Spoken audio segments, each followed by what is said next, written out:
श्री गणेशाय नमः। ओम श्री गणेशाय नमः। ओम दुम दुर्गाय नमः। ओम दुम दुर्गाय नमः।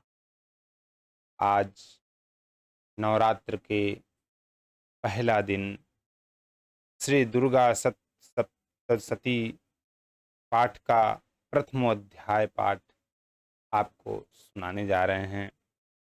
सर्वप्रथम हाथ में जल लेकर ओम प्रथम चरित्रस्य से जपे विनियोग तक पढ़कर जल छोड़। प्रथम चरित्र के ब्रह्म ऋषि महाकाली देवता गायत्री छंद नंदा शक्ति रक्त दंतिका बीज अग्नि तत्व और ऋग्वेद स्वरूप हैं। श्री महाकाली रूपी देवता के प्रसन्नार्थ प्रथम चरित्र के जप पाठ में विनियोग करने का विधान है। माता का ध्यान करें और सुने। भगवान विष्णु के क्षीर सागर में शयन करने पर महाबलवान दैत्य मधु और कैटभ के संहार निमित्त पदयोनि ब्रह्मा जी ने जिनकी स्तुति की थी, उन महाकाली देवी का मैं स्मरण करता हूँ। वे अपनी 10 भुजाओं में क्रमशः खड्ग चक्र गदा बाण धनुष परिघ फेंक कर चलाया जाने वाला एक प्राचीन अस्त्र शूल भुसुंडी मस्तक और शंख धारण करती हैं।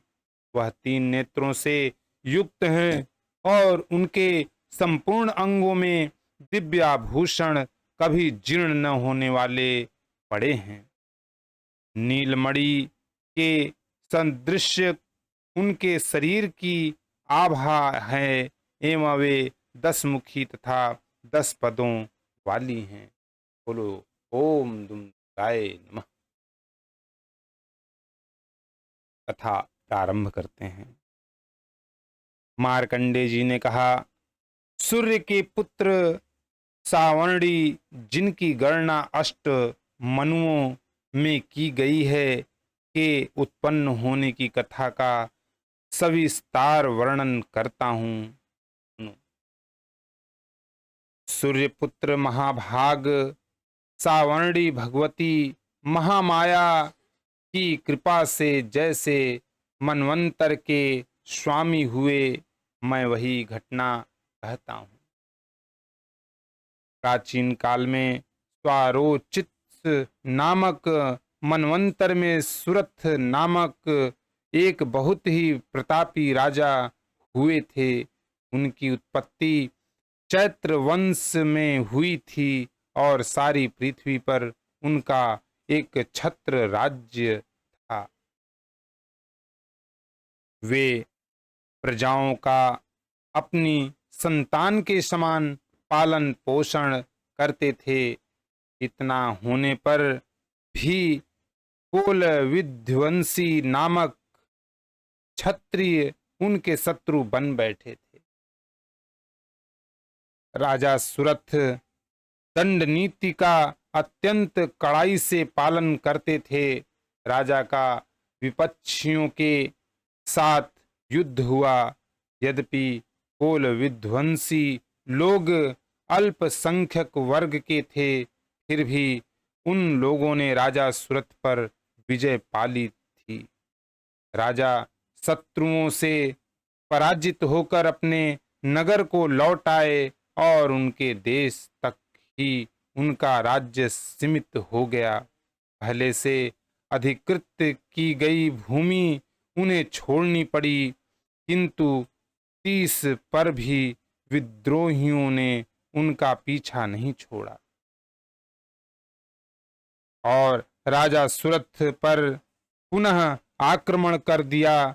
राजा के बल पौरुष का ह्रास हो चुका था, इसलिए ऐसे सुयोग को मंत्रियों ने हाथ से जाने देना उचित न समझा और उन दुरात्मा मंत्रियों ने राजकीय सेना, वाहन, कोषागार आदि पर अपना पूर्ण आधिपत्य जमा लिया।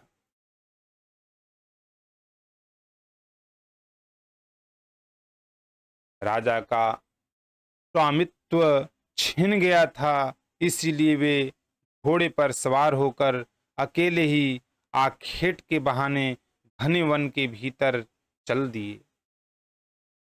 उस वन में पहुंचकर राजा सुरथ को विप्रों में श्रेष्ठ मेधा मुनि का आश्रम दिखाई पड़ा। पहुंचकर राजा सुरथ को विप्रों में श्रेष्ठ मेधा मुनि का आश्रम दिखाई पड़ा।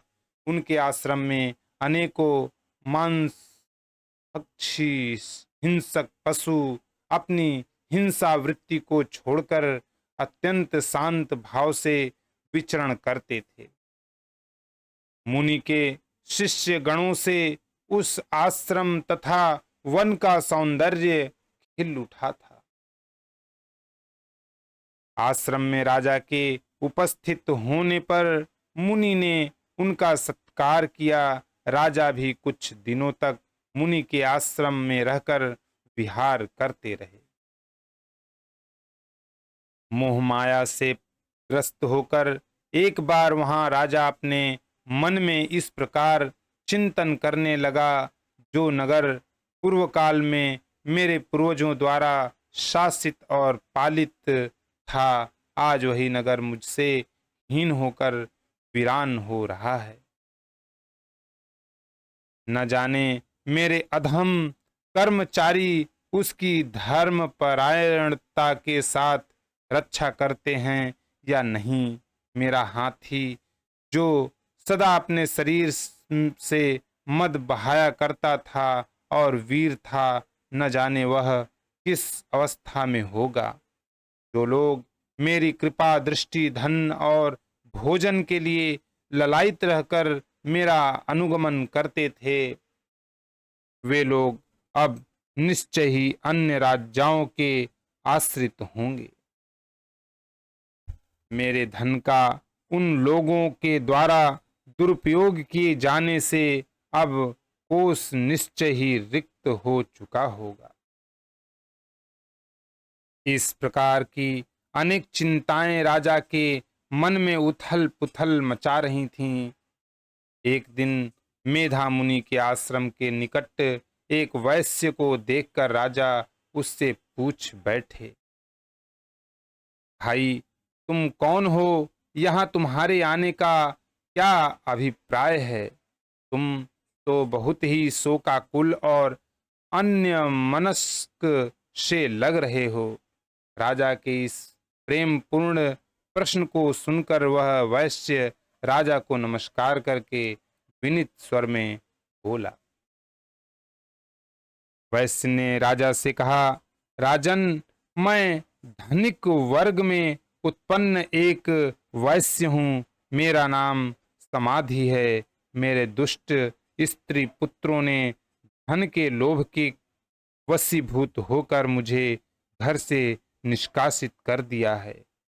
इस समय मैं स्त्री, पुत्र और धन से रहित हो गया हूँ। मेरे स्वजनों ने ही मेरे धन का अपहरण कर मुझे उसके अधिकार से च्युत कर दिया है। इसीलिए मैं खिन्न चित्त से वन में आ गया हूँ। इस समय मैं नहीं जानता कि मेरे कुटुंबियों की क्या दशा है। वे लोग घर में सकुशल हैं या नहीं, मुझे इसके संबंध में कोई ज्ञान नहीं है। मैं विचार कर रहा हूं कि मेरे वे पुत्र कैसे हैं, वे सदाचारी हैं या दुराचारी। फिर राजा ने वैश्य से प्रश्न किया, जिन स्वजनों ने धन के लोभ में पड़कर तुम्हें घर से बाहर निकाल दिया, उन स्वार्थी बंधुओं के प्रति तुम्हें इतनी ममता किस लिए है? वैश्य ने उत्तर दिया, आपका मेरे संबंध में इस प्रकार पूछना उचित ही है। मैं क्या करूं? मेरा मन कुटुंबियों के प्रति निर्दय व्यवहार का नहीं हो रहा है। जिन लोगों ने धन की आकांक्षा से आदर, प्रेम और आत्मीयता की भावना का परित्याग कर मुझे इस दशा में पहुंचा दिया है, उन्हीं लोगों के प्रति मेरे मन में अगाध स्नेह तथा ममत्व का भाव है।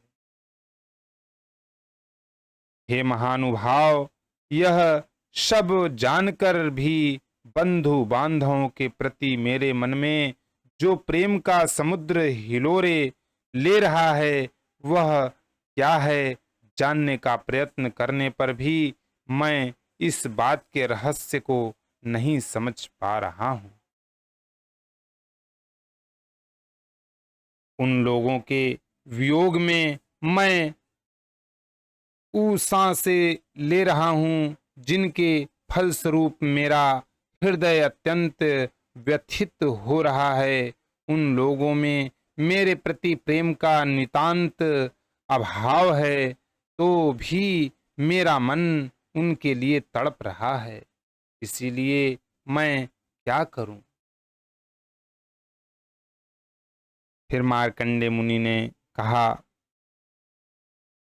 हे ब्राह्मण, तत्पश्चात राजा सुरथ और समाधि नामक वैश्य एक साथ ही मेधा मुनि की सेवा में उपस्थित हुए और उनके प्रति उचित सम्मान दिखाकर वहीं बैठ गए। तब वैश्य और राजा ने परस्पर कुछ वार्ता प्रारंभ की। तब राजा बोले, भगवान, मैं आपसे एक निवेदन करना चाहता हूँ, आप उसे कृपा करके बताइए। मेरा मन स्ववश में न रहने के कारण बहुत ही क्लेशित है। जो राज्य मेरे हाथ से छिन गया है, उसके लिए अभी तक मेरे मन में पहले की ही तरह ममता बनी हुई है।